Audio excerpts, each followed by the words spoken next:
Hey guys, welcome back. I was lucky enough to attend the world premiere of Rental Family starring Brendan Fraser this year at TIFF, and the film finally comes out this weekend, so let's talk about it. Directed by Hikari, Rental Family follows the tale of an American actor, played by Brendan Fraser, named Philip, who has been living in Japan for several years, and finds himself doing odd jobs and kind of small roles whenever Japanese studios need a token white guy. The premise of the film revolves around a real service that exists in Japanese culture, where actors are rented out to play a real role in real people's lives. So we see Philip take on this new type of acting, which is almost like guerrilla warfare for acting, where he's in the real world playing this role, but the people he's interacting with don't realize that he is just an actor fulfilling a role. In the film, we see him pose as a journalist that's interviewing a legendary Japanese filmmaker, as well as the previously absentee father to a young daughter, amongst many other roles that he plays. So here's the thing about Rental Family for me. I think this film starts incredibly strong. For the first 40 minutes or so, I was so into it. I thought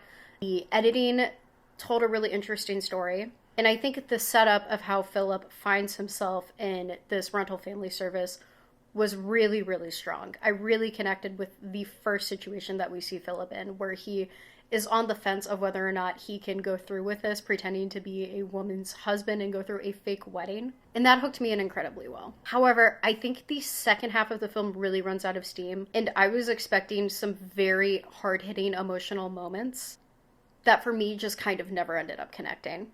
However, that being said, I do want to highlight Brendan Fraser's performance. He is the best part of the film, and he is giving a fantastic performance, and one that's much different from his role as Charlie in The Whale, which won him his Oscar a couple of years ago. In The Whale, he's doing a lot of crying and screaming under makeup. There's none of that here. It's a very nuanced performance, and a performance that calls on him to do much more listening than speaking. And I think Brendan Fraser actually does that type of quiet performance incredibly well, and it's something we haven't really seen him be taken seriously for dramatically until recently. So I would love to see him in more roles like this. If I was voting for the Oscars, I would absolutely nominate him for Rental Family. I love his performance here, guys. But outside of Brendan's work, I really don't think anything else here is really awards worthy this year. Again, I think Hikari makes some interesting decisions, especially in the first half of the film. I'm interested to see what she does in the future as a director, but again, I think her screenplay needed a lot of work, especially on the back half here. Marie Yamamoto gives a really good supporting performance, but she's just not in the film enough for me either. So I walked out of the world premiere of Rental Family feeling a little let down overall, unfortunately. Okay guys, that's gonna be it for me on this one. Tell me, what did you think of Rental Family? Bye.